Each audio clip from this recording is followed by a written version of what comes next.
Bona nit, benvinguts a tothom. Tenim el plaer avui de presentar-vos a la professora Inger Engvist.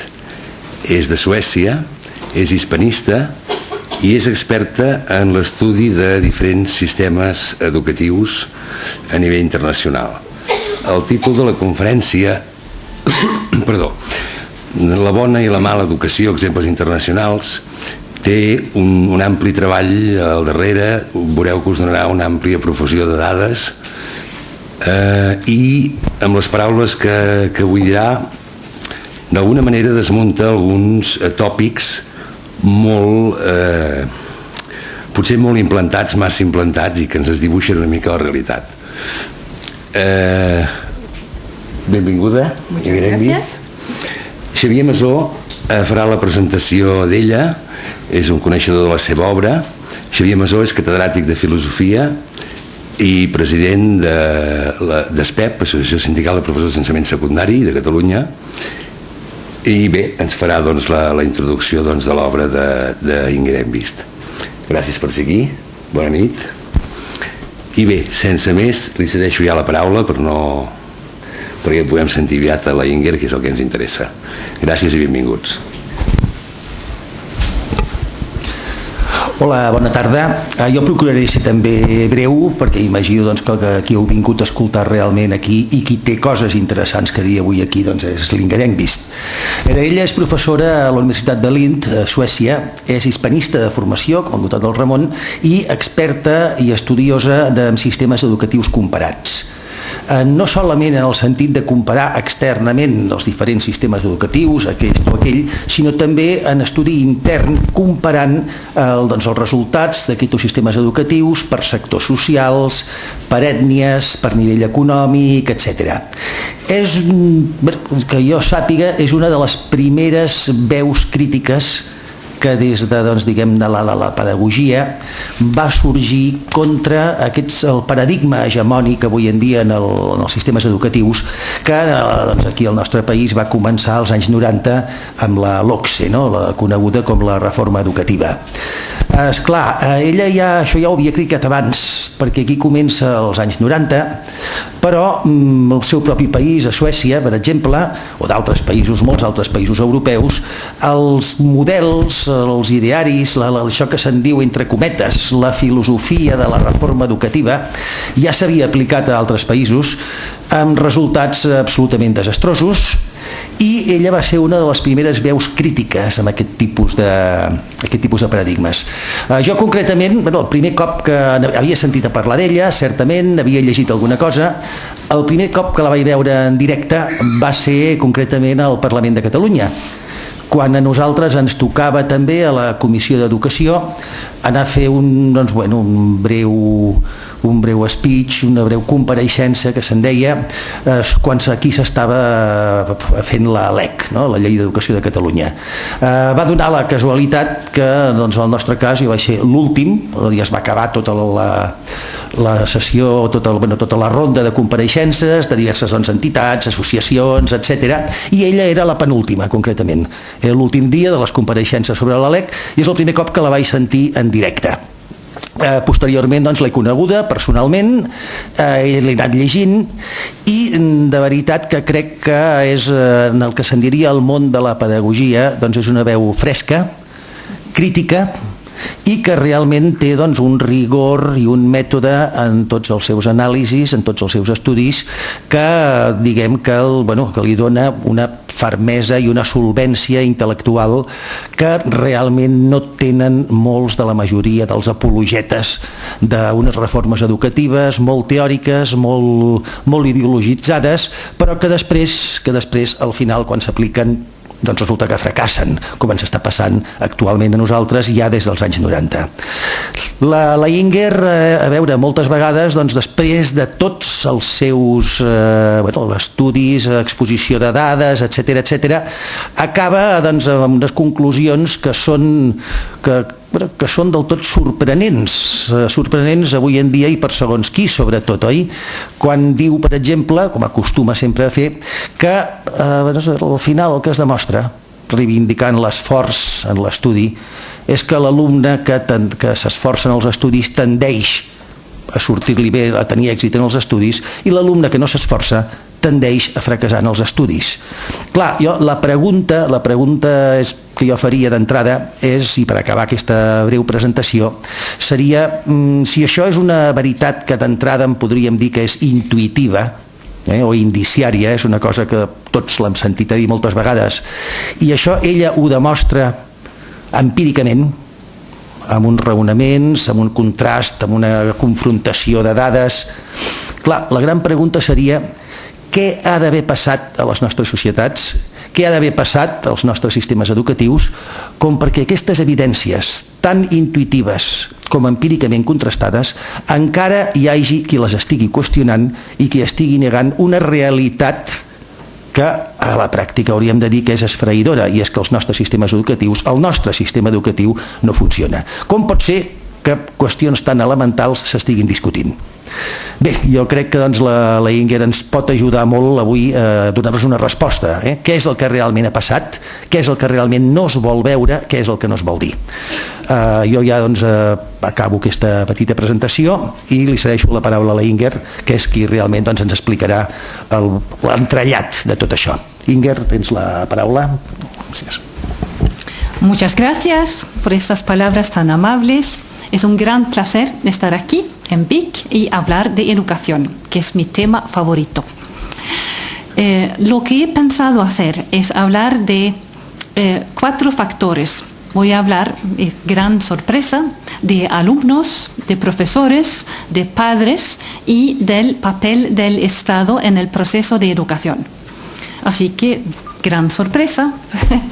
Eso es un poco el mundo de la educación, es algo que nos parece que lo conocemos, pero hay sorprendentemente algo que no funciona.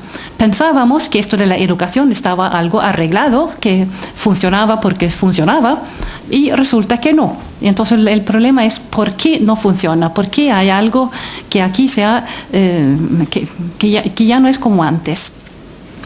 Para explicar un poco cómo funciona la educación, voy a elegir 3 casos. Voy a empezar con Finlandia y voy a intentar explicar por qué funciona Finlandia, cuáles son los factores que funcionan. Después voy a hablar de Francia, pero voy a elegir en Francia casos o barrios que no funcionan, para dar un ejemplo de cómo es un sistema que no funciona y por qué no funciona.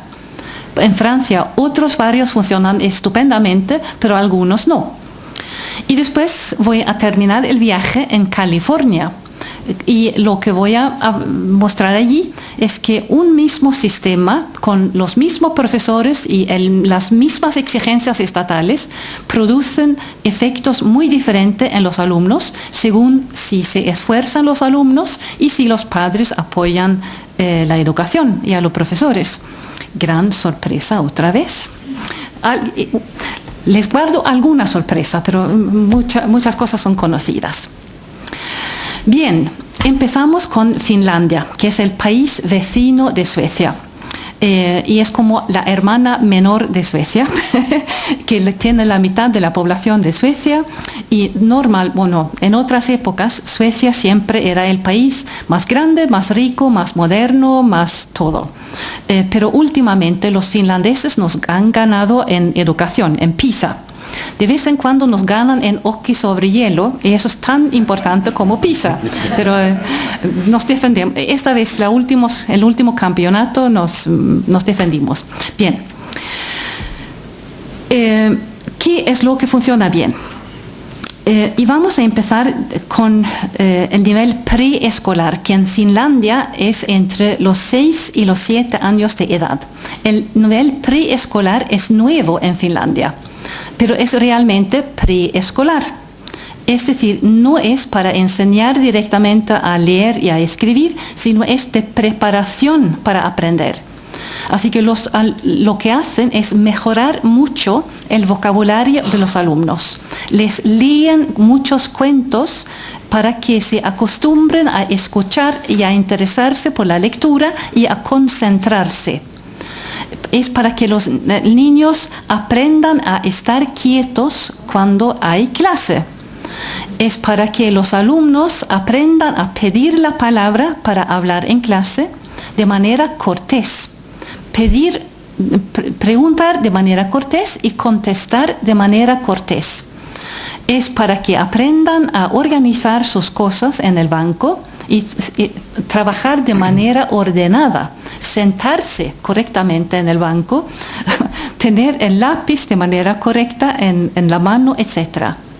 Así que son las cosas prácticas, es mejorar el vocabulario, es aprender una manera de comportarse en la clase, en el aula, y también empezar a pensar de manera intelectual, también en otro sentido. Y voy a dar un ejemplo.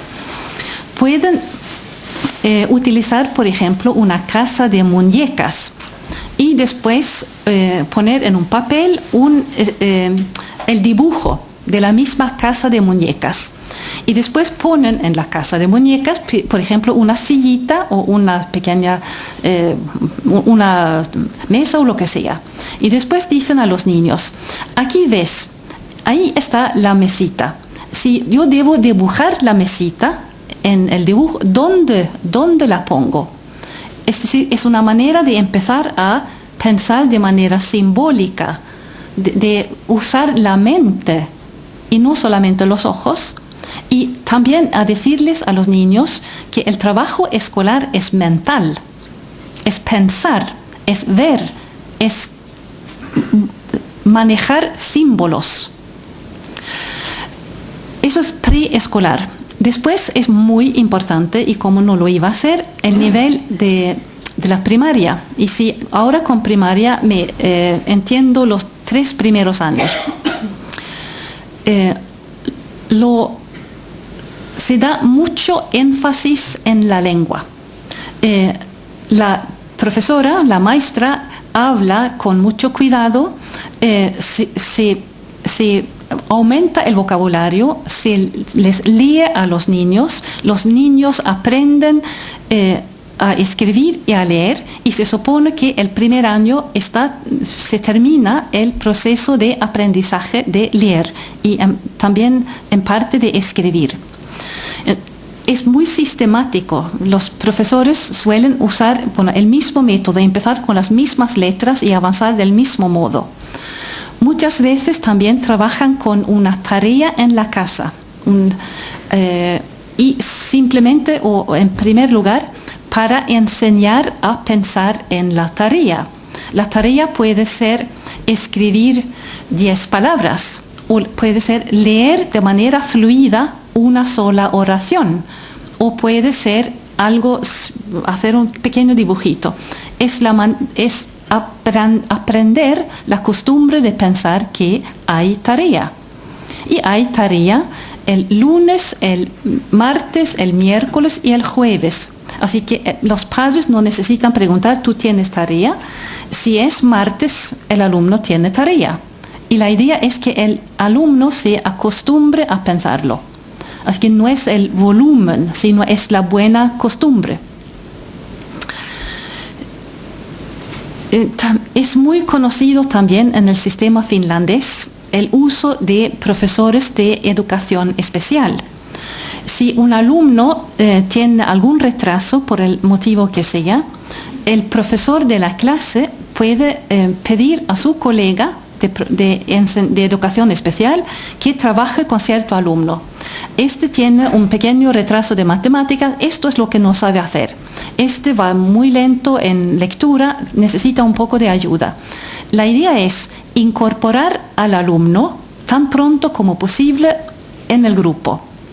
Pero el profesor del grupo tiene la tarea de llevar adelante al grupo. Así que un alumno específico con un problema, a este alumno lo ayuda el profesor de educación especial. El profesor de la clase tiene obligación por ley de dar el programa. Eso es muy importante y muy diferente de cómo se hace en otros países. Tiene la ventaja de que si un alumno se desplaza de una escuela a otra escuela, más o menos las escuelas están al mismo nivel. Es muy útil.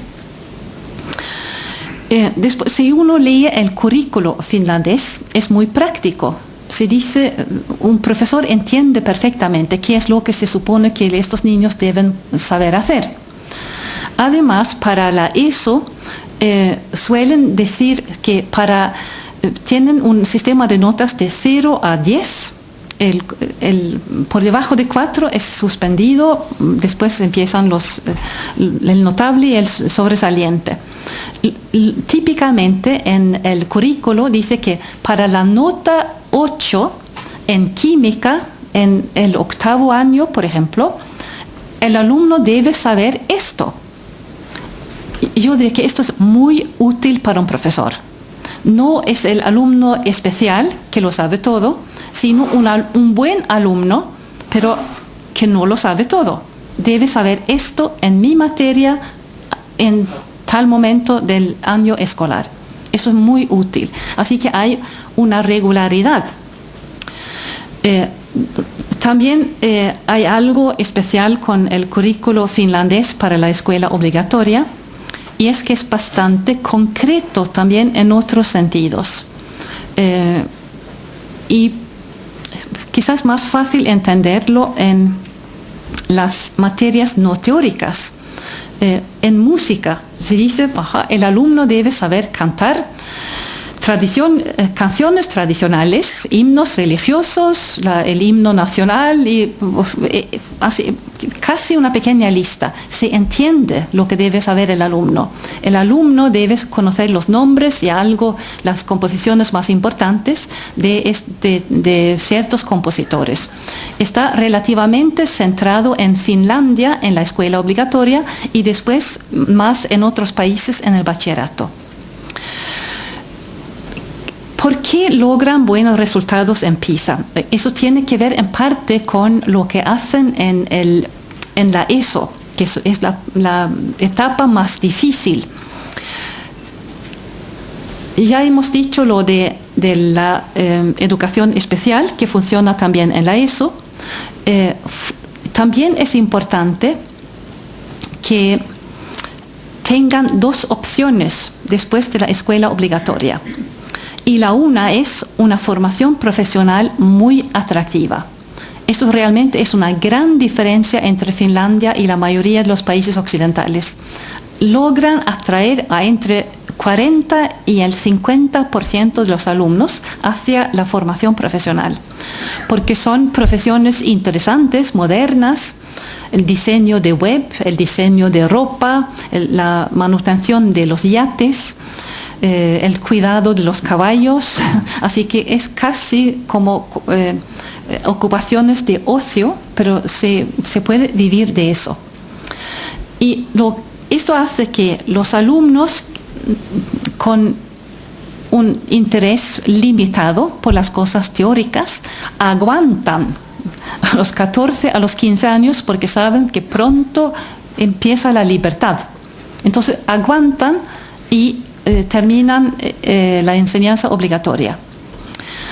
La otra mitad, los alumnos que quieren seguir con estudios teóricos, saben ya durante la ESO que para entrar al mejor instituto de bachillerato de la ciudad hay cierta selección. Así que les interesa empezar a trabajar. Además, si tienen 14 años o 15 años, saben perfectamente que para entrar a la universidad finlandesa hay una prueba de admisión. Uno se presenta con las notas de bachillerato, pero también hay una prueba de admisión. Y si uno no pasa esa prueba, se queda fuera. Y los finlandeses han elegido limitar el número de plazas en la universidad, con el resultado de que los alumnos trabajan ya en la ESO y trabajan más en el bachillerato, porque saben, si no, se quedan fuera. Esto es lo de bueno, bonito y barato. Es que eso es muy barato, tener menos plazas y así tener mejores estudiantes que terminan casi todos las carreras elegidas en el tiempo adjudicado a la carrera. Había que pensarlo y ellos lo han pensado. Así que esto está organizado de manera, yo diría, racional para los alumnos. Esto no es toda la verdad. Uno de los factores importantes es el profesor. Y seguramente todos ustedes han oído hablar de los famosos profesores finlandeses, que yo diría son exactamente como solían ser los profesores en todos los países occidentales hace 30 o 40 años. Quizás son algo mejores, no sé. Pero lo interesante es que para convertirse en profesor, para entrar en los programas docentes, el joven que sale del bachillerato con su reválida, primero manda las notas de la reválida, que es como el conjunto de las notas.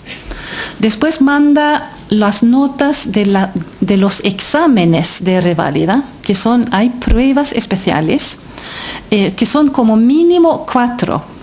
Finés, sueco, la segunda lengua nacional, el inglés normalmente, y matemáticas. Esas son las materias tradicionales. Y finés, sueco, inglés, matemáticas. Son instrumentos para calcular, para entender. Ahora no les gusta tanto el sueco, pueden cambiar el sueco por alguna ciencia social, pero la idea es que lo obligatorio son las materias instrumentales. Pero además, cada uno puede añadir. Así que el futuro ingeniero añadirá física, química y quizá las matemáticas difíciles. Hay 2. Matemáticas cortas y largas. Hará las matemáticas largas. El futuro profesor de italiano estudiará quizá latín, quizá italiano, quizá tomará el examen de francés. Así que uno puede ir componiendo el número de exámenes. Uno puede presentarse un año antes para probar. Uno puede presentarse en una asignatura que uno no ha estudiado. Si uno tiene un odio especial por el profesor de alemán, pero sabe bastante alemán, uno tiene el derecho de presentarse en alemán y tener la nota. Así que hay exigencias, pero todo el mundo sabe perfectamente cuáles son y hay todas las facilidades para cumplir con esas exigencias. El futuro profesor, además de presentarse, y entonces pueden ver que se compite con el número de pruebas de examen y con la calidad de los resultados de las pruebas del examen. Y además suele haber una tarea de escrita sobre algún tema pedagógico. Y les puede parecer un poco excesivo con tanta prueba, pero es que se presentan en muchos casos 10 candidatos para cada plaza. Vamos a poner, si hay en cierta formación docente, vamos a poner 50 plazas y se presentan 500 jóvenes. ¿Cómo elegir entre 500 a los que van a tener la plaza? Bueno, entonces van por notas de bachillerato, por calidad de pruebas de bachillerato y después por esa tarea escrita. Así que su problema no es atraer a suficientes candidatos, sino es elegir a los mejores entre los mejores. Eso es una gran diferencia. Y para añadir algo, esto no es solamente así para la secundaria o para el bachillerato en general, sino es así para la primaria. Para la primaria hay 10 jóvenes para cada plaza. Eso quiere decir que un joven finlandés de 6 o 7 años encuentra su primer día de colegio a una persona de excelente manejo del lenguaje, de un perfil que es un perfil intelectual, alguien que lee libros y que le encanta alguien a quien le encanta la vida cultural. Es alguien que como persona representa la cultura. Y el niño finlandés nunca encuentra a otro perfil de profesor que ese. Es ahí donde deberíamos aprender los demás países. ¿Y por qué han podido seguir con esto los finlandeses? Porque nunca no han insistido en reformas que quitan prestigio al profesor, quitan autoridad al profesor. Han seguido con la idea del esfuerzo, de la exigencia, así que se puede trabajar como profesor y es agradable trabajar como profesor. Y el profesor se siente aceptado por los alumnos y podemos dar un paso más. El profesor se siente aceptado por los padres. Los padres apoyan a la educación, apoyan al profesor, saben que el profesor es un profesional que sabe lo que hace y que en general, como padre o como madre, hago bien en preguntar al profesor su opinión o lo que ha pasado antes de tomar una decisión en casa. Así que hay un respeto por el profesor que ayuda mucho al trabajo del profesor en el aula. ¿Por qué será así? Yo creo que una respuesta, quizá hay varias, es la historia reciente de Finlandia y sobre todo la Segunda Guerra Mundial. Tuvieron primero una guerra al comienzo de la Segunda Guerra Mundial y después otra al final de la Segunda Guerra Mundial contra Rusia. Murieron muchos jóvenes, hay cementerios de guerra por todas partes. Y así está en la memoria de las familias la posibilidad de que esto puede ir mal. También han pasado por varias crisis económicas realmente muy duras y las familias se dicen probablemente que la mejor preparación para superar las posibles dificultades es una buena preparación escolar. Así que los alumnos trabajan empujados y también con interés para el futuro. Los profesores tienen excelente calidad y están a gusto trabajando en el aula y no quieren cambiar de profesión, se sienten elegidos y son elegidos por el sistema. Saben que el Estado tiene confianza en ellos, los padres y los alumnos. Y lo que hace el Estado es mantener el sistema. Es un sistema que funciona y no lo cambian así como así. Mantienen el sistema de notas, mantienen el bachillerato, mantienen el sistema de exámenes después del bachillerato. Así que Finlandia va bien. Y ahora porque los alumnos trabajan y están al nivel más o menos de los otros. Los profesores son buenos y no han perdido la ilusión. Los padres apoyan porque creen que es importante para sus hijos y el Estado no interviene negativamente.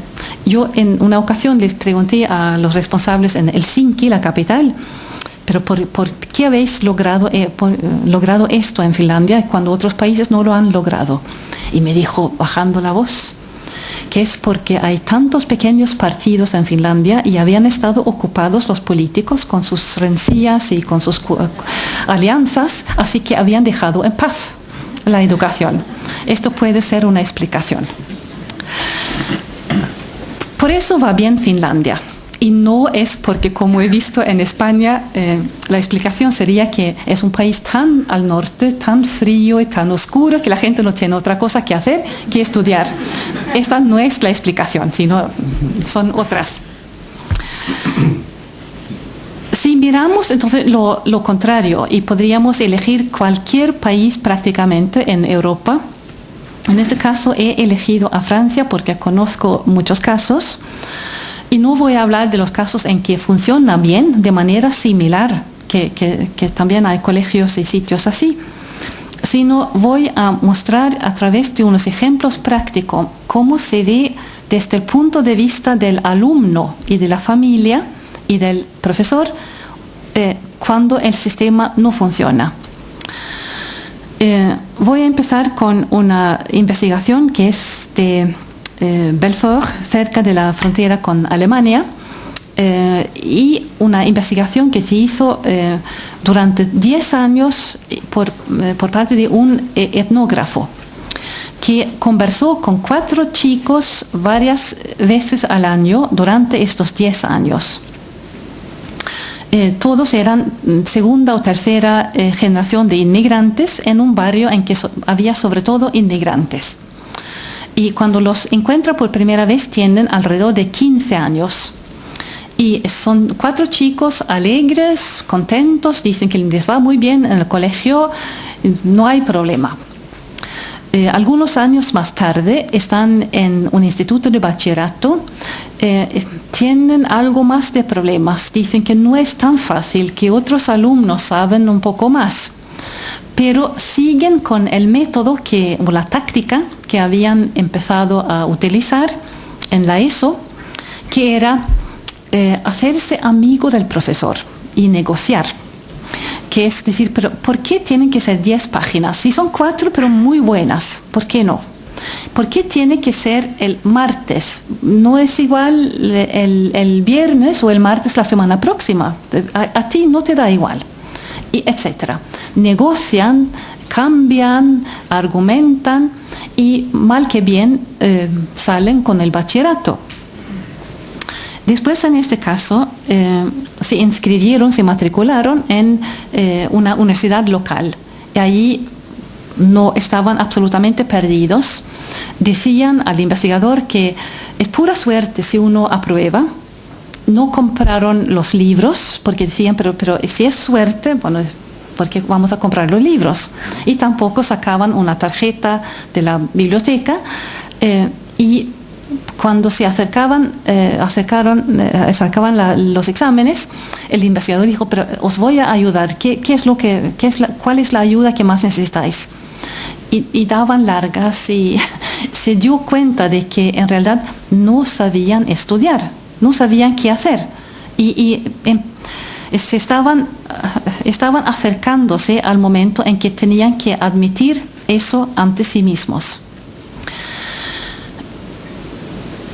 Después de 10 años con esos chicos, viene lo interesante con la reflexión del investigador, porque entonces empieza a decirse, esto terminó mal, pero ¿cuándo sucedió lo realmente decisivo en la vida de esos alumnos? Y la respuesta que se da a sí mismo es que sucedió antes de que él los conociera, sucedió en la primaria. Sucedió cuando no, como dice él, no entraron en el mundo del libro. Nunca empezaron a leer. Sabían leer de manera instrumental, pero no leyeron nunca por gusto. Leyeron lo mínimo instrumental. Y así no adquirieron vocabulario, no leyeron de manera fluida, no adquirieron conocimientos, etc. Además, notó el investigador que los alumnos de 10, 11, 12 años suelen leer libros para esa franja de edad. Y ahí suele haber no solo aventuras, sino también diferentes protagonistas. Chicos o chicas, personas de cierta edad, personas de otras etnias, personas que viven en otros países, quizá personajes de otras épocas. Así que entrando en el mundo del libro, el joven, sin pensarlo, empieza a ver el mundo desde diferentes perspectivas. Y este aprendizaje es tan importante como eso de leer de manera fluida y eso de aumentar el vocabulario. Es un aprendizaje psicológico, social, verbal, puramente intelectual en el sentido de conocimientos. Es todo eso. Y si el alumno no empieza a leer por gusto, se queda fuera. Y es lo que sucedieron con esos alumnos. Después, pensando en su situación cuando tienen 25 años, su gran problema era qué profesión iban a elegir. porque las notas eran pésimas y no habían desarrollado aficiones para ninguna profesión en especial. Su profesión preferida era ser bedel de colegio. ¿Y cómo es posible? Bueno, era el único ambiente que conocían y socialmente estaban bien, les gustaba estar en el colegio. Así que para ellos el colegio había sido un ambiente social, no un ambiente intelectual. Y si hablamos entonces de la responsabilidad del Estado, la responsabilidad del Estado aquí es no haber insistido en que la escuela fuera también un ambiente intelectual. El Estado paga la educación, pero permite que nos eduquen, lo cual es contradictorio e incomprensible. Un ejemplo más de Francia, y eso voy a elegir entre una serie de descripciones de escuelas en barrios difíciles de París. Y voy a elegir el relato de un joven llamado Roder, que es hijo de inmigrantes griegos, y dice que yo sí sé que se puede ser hijo de inmigrante y te puede ir muy bien, pero claro, tienes que trabajar, como lo ha hecho él. Y él es profesor de historia y geografía, una combinación muy frecuente, y trabaja en la ESO con chicos de 14, 15 años. Y como la mayoría de los nuevos profesores, piensan que el mundo va a cambiar ahora que él es profesor. Los alumnos no saben la suerte que tienen porque aquí viene él. Y claro, se prepara decepciones. Y lo suyo es historia y geografía, es tiempo y espacio, y trabaja en un barrio periférico de París. Y se da cuenta enseguida de que eso del espacio, del tiempo, en el caso de sus alumnos, eso es muy poco preciso. Y les hace un experimento, y es no solamente el primer año, sino también los siguientes. Dice que si este punto es el centro de París, ponme una cruz para indicar dónde estamos nosotros. Y dice que año tras año solamente un 20% de sus alumnos de 14, 15 años saben si están al norte o al sur de París. No tienen ni idea. Entonces él empieza, ¿y qué voy a hacer aquí? Y empieza con los manuales y no es ningún éxito. Entonces voy a hacer algo un poco más espectacular. Voy a poner algo que es de actualidad estos días. Decide poner la película del día de la invasión de Normandía. Seguramente conocen, hay una película norteamericana de 3 horas que es espectacular. Y pone la película y espía a sus alumnos a ver si esto les interesa, y no. Después le pregunta, pero ¿qué decís? Dice con esperanza. Y le dice a los alumnos, hay algunos soldados corren en ese sentido y tiran, y otros corren en otro sentido. Él empieza a ponerse nervioso, dice, pero eso es una de las cosas más importantes que ha sucedido en Europa en los últimos 100 años.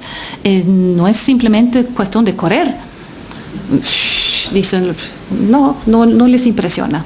Y él llega a entender que no entienden muy bien lo que sucedió antes ni después, y tampoco entienden muy bien dónde está Normandía, o dónde está Gran Bretaña, o dónde está Alemania. Entonces él piensa, pero ¿dónde voy a empezar? Ni corto ni perezoso. Dice que sí, su argumento era también que ¿por qué nos iba a interesar si ya pasó? No es ahora. Y no tenía argumento en contra de eso. Efectivamente había pasado. Esto es un poco el argumento que él quería dar. Así que ponía el telediario. Grabó un programa de telediario, lo mostró, lo seccionó en pequeñas partes para que comentaran eso en clase. Y se dio cuenta de que, bueno, no había escapado a los problemas porque estaban ahí. Porque, primero, no conocían los nombres propios. Por ejemplo, las ciudades. Se dice que esto sucedió en tal ciudad francesa y los alumnos no tenían ni idea dónde estaba.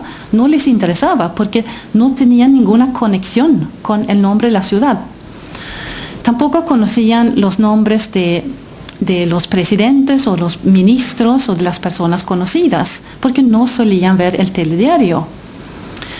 Y entonces él se dio cuenta de que cuando vemos el telediario, en realidad estamos viendo una parte de una serie de programas. Nos interesa porque ya hemos visto otros programas anteriores. Es una continuación de algo que ya sabemos. Y sus alumnos no lo sabían. Además, se dio cuenta del problema del lenguaje, que tenían un nivel muy bajo de palabras abstractas y tenían problemas con palabras que él no habían pensado que eran abstractas, pero negociación y condición les parecía difíciles a esos niños o alumnos de 14, 15 años. Pero condición, pero negociación. Y también las conjunciones.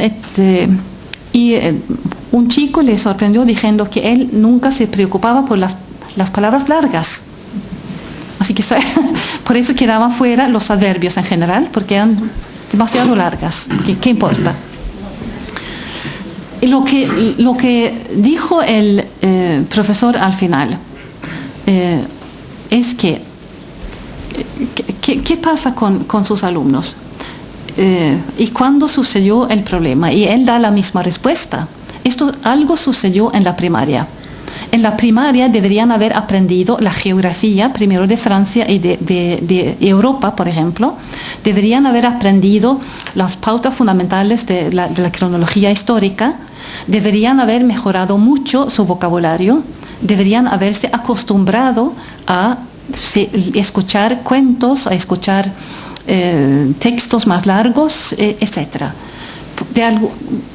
Habían estudiado, habían estudiado la primaria, pero no se les había quedado nada. Y lo que dice el profesor ahí es que no se puede enseñar la secundaria si el alumno no ha pasado antes por la primaria, y no solamente físicamente, sino también psíquicamente. Es imposible. Si uno deja continuar a un alumno que es criminal, porque está en fracaso antes de empezar. No se puede hacer. Y algo muy interesante, intenta comparar la situación de estos alumnos con otros, y dice que viven como en un pueblo medieval, porque viven en su barrio. Apenas se alejan de su barrio, van entre su casa, el centro comercial, la boca del metro y el colegio. Es como una aldea medieval. Y hablan con la gente en esa aldea. Y desarrollan un argot, una jerga típica del barrio, y les cuesta entender a gente de otros barrios o a gente que habla un francés más normal, y otra gente tiene dificultad en entenderles a ellos.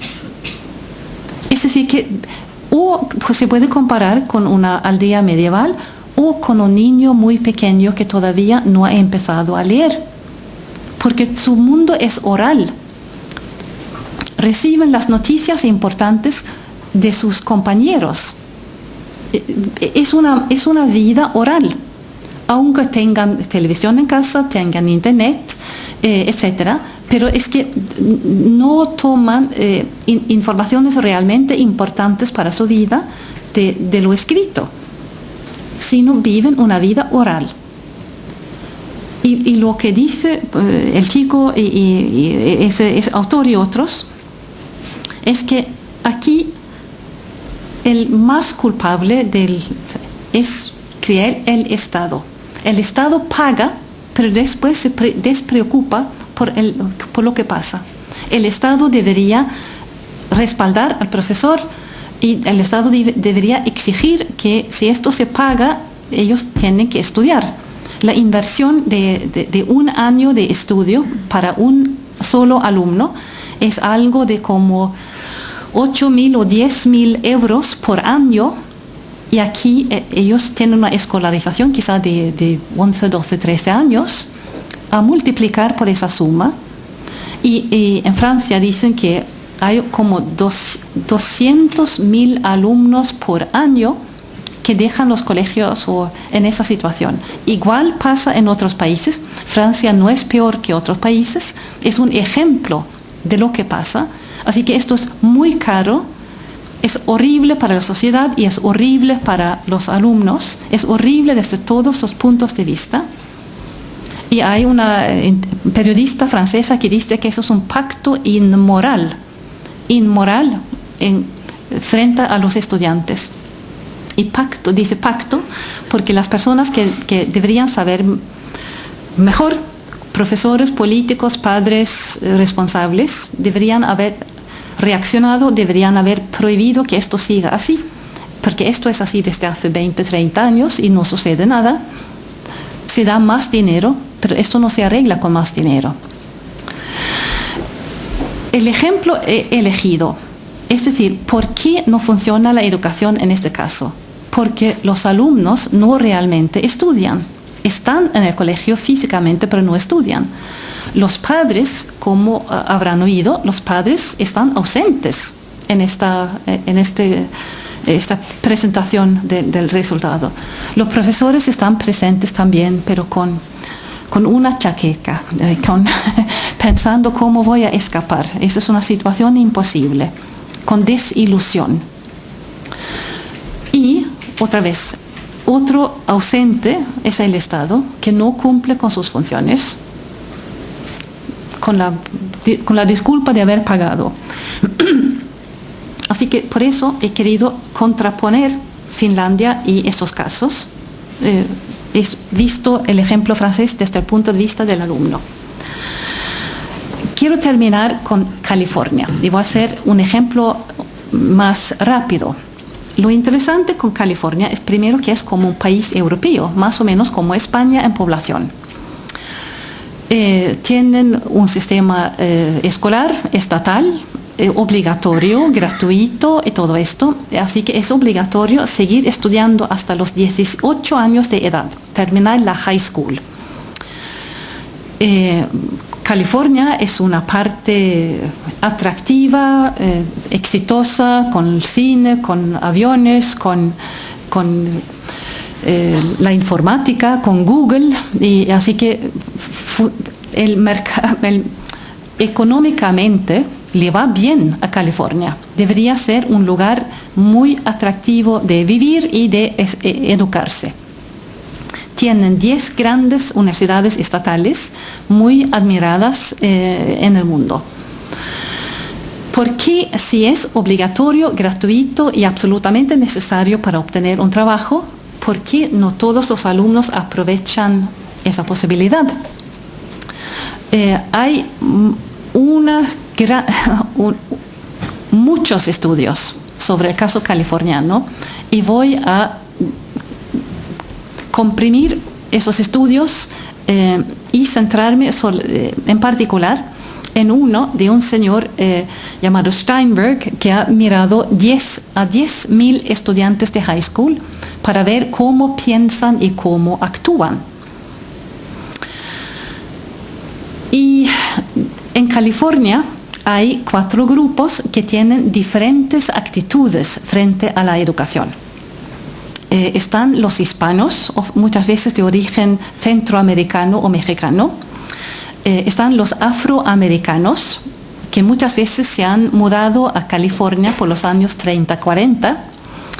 Están los de origen étnico europeo, que se podrían llamar los anglos.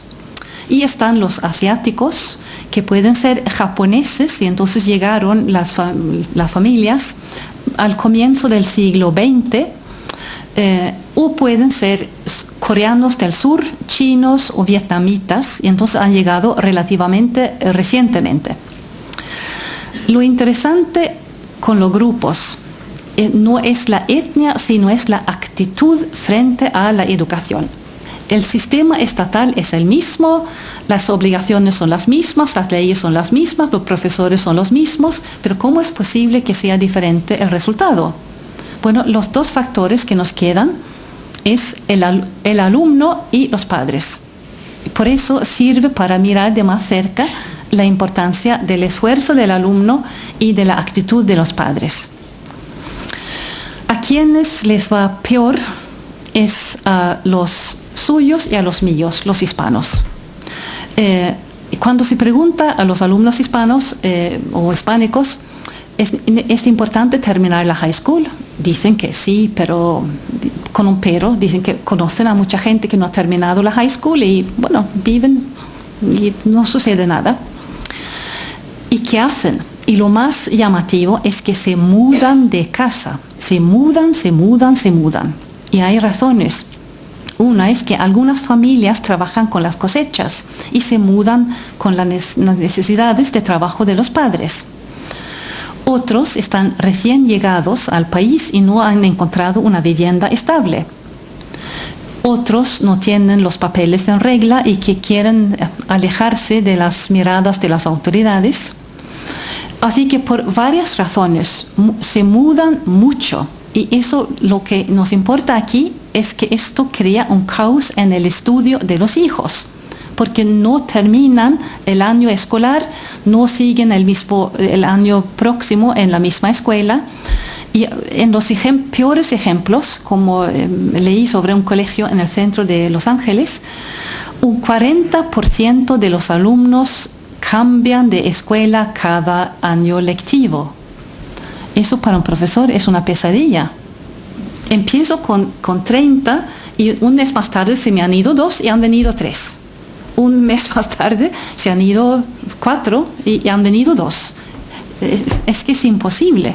Es que no hay manera de trabajar seriamente si los alumnos no están allí y son los mismos.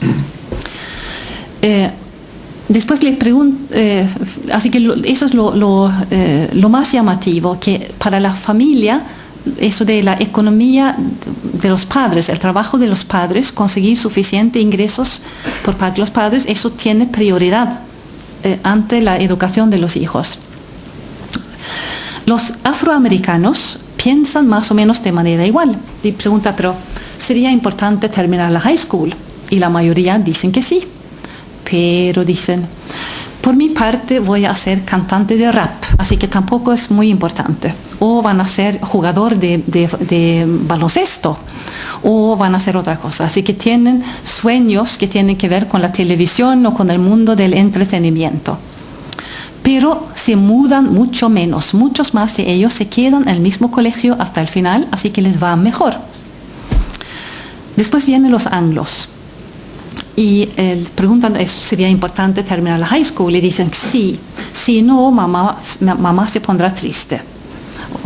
Así que sí, conviene terminar la escuela, pero tampoco hay ninguna catástrofe. Pero lo interesante es lo que hacen. Porque ese Steinberg ha mirado cómo utilizan el tiempo de la semana y dice que si duermen 7 horas por noche, lo cual es muy poco para un adolescente, y les da también 25 horas para las cosas necesarias de la vida, como ducharse, comer, transportarse al colegio, cosas prácticas. En los días de escuela les da 7 horas para las clases. Con eso no pueden hacer mucho. Pero hay un concepto llamado actividades extracurriculares, que son en general música, teatro, deporte. Y pueden dedicar entre 10 y 15 horas semanales a esas actividades, que son muy buenas en sí, pero claro, después de mucho deporte uno llega a casa cansado. Y después eso de trabajar. Muchos de ellos trabajan entre 15 y 20 horas por semana. en gasolineras, hamburgueserías o como canguros, como niñeros y niñeras. Así que para ganar dinero de bolsillo, para divertirse, no para prepararse para un futuro profesional. ¿Y qué hacen con el dinero? Bueno, los chicos en general se compran un coche de segunda mano y compran gasolina, y las chicas se compran ropa elegante para ir a la discoteca. ¿Y qué hacen con su tiempo social? Bueno, él cuenta con 25 horas de vida social por semana.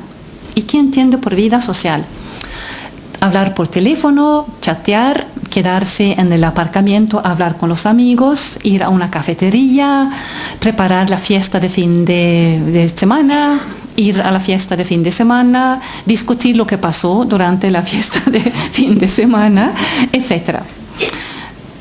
Y por eso dice al final que hay que admirar a esos jóvenes, dice, mira, tienen una agenda tan cargada que pocos adultos aguantarían. Y hay que admirar que entre tantas actividades logren encontrar 5 horas por semana para las tareas. 5 horas por semana, y están preparando su futuro, están preparándose para entrar, en el mejor de los casos, en las grandes universidades de California, las 10 hermanas. Y llegamos a los asiáticos. Y te preguntas, ¿sería importante sacar el certificado de la high school? Y dice, pero no quiero ni pensar no sacar el examen. Y les preguntan, ¿y actividades extracurriculares? Sí, quizá una, música o deporte. Trabajar al mismo tiempo, las familias dicen que no es. Si hace falta trabajar, trabajan los padres, en general el padre, y que el trabajo de los alumnos es la escuela. Ya tienen trabajo, no necesita más trabajo, la escuela es su trabajo. Y si eso es la vida social, suele ser no 25 horas, sino entre 10 y 15. Y entonces llegamos a algo que sí podría ser algo nuevo. Si lo formulo así, ¿a quiénes les va mejor en educación? Y puedo decir que este estudio muestra que en educación o en los estudios les va mejor a los que estudian. Mira, es absolutamente novedoso. Es información de la investigación internacional. Es que los alumnos asiáticos tienen tiempo de estudiar casi en un día lo que los anglos estudian en una semana y lo que los afroamericanos y los hispanos intentan evitar.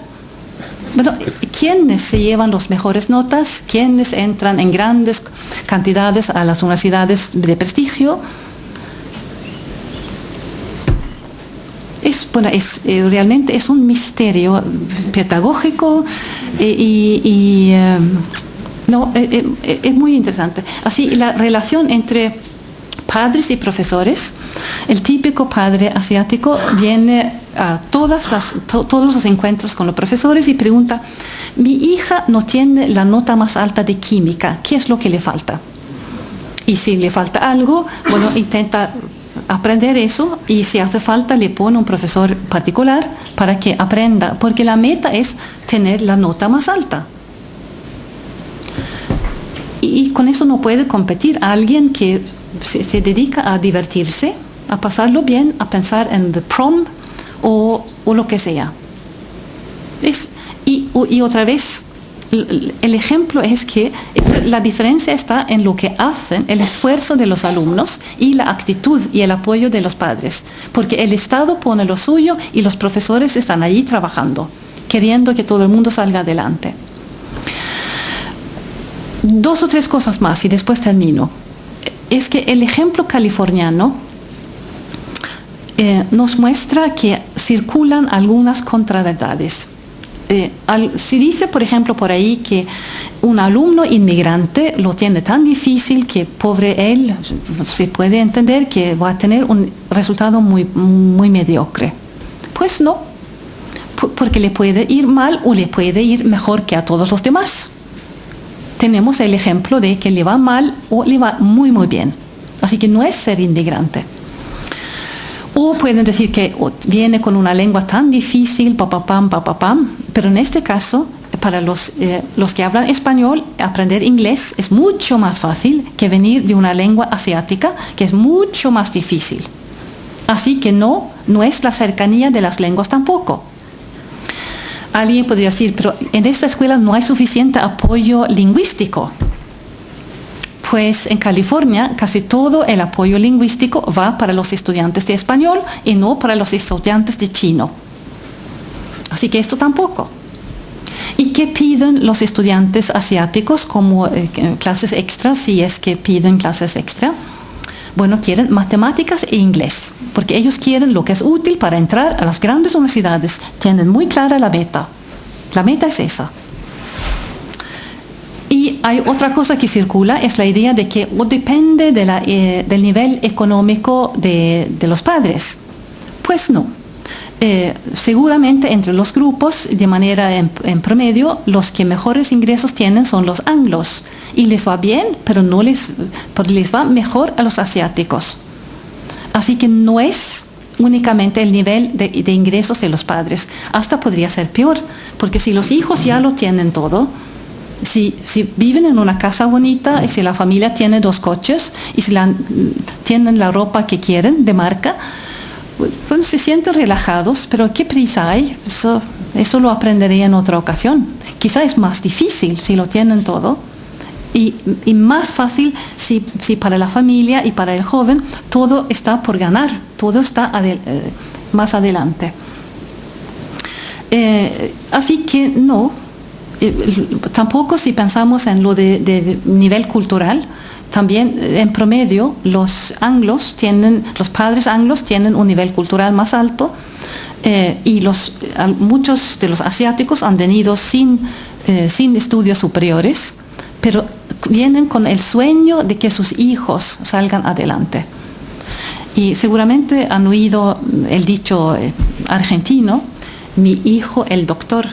Dice el padre o la madre orgulloso, mira, yo no habré estudiado, pero mira, mi hijo, el doctor. Eso es el sueño de los inmigrantes de cualquier país y eso es importante. Y es importante volver a eso, que es el esfuerzo del alumno, el apoyo de la familia y que trabajen bien los profesores y que mantenga un marco razonable con exigencias adecuadas el Estado. No es nada del otro mundo. Muchas gracias.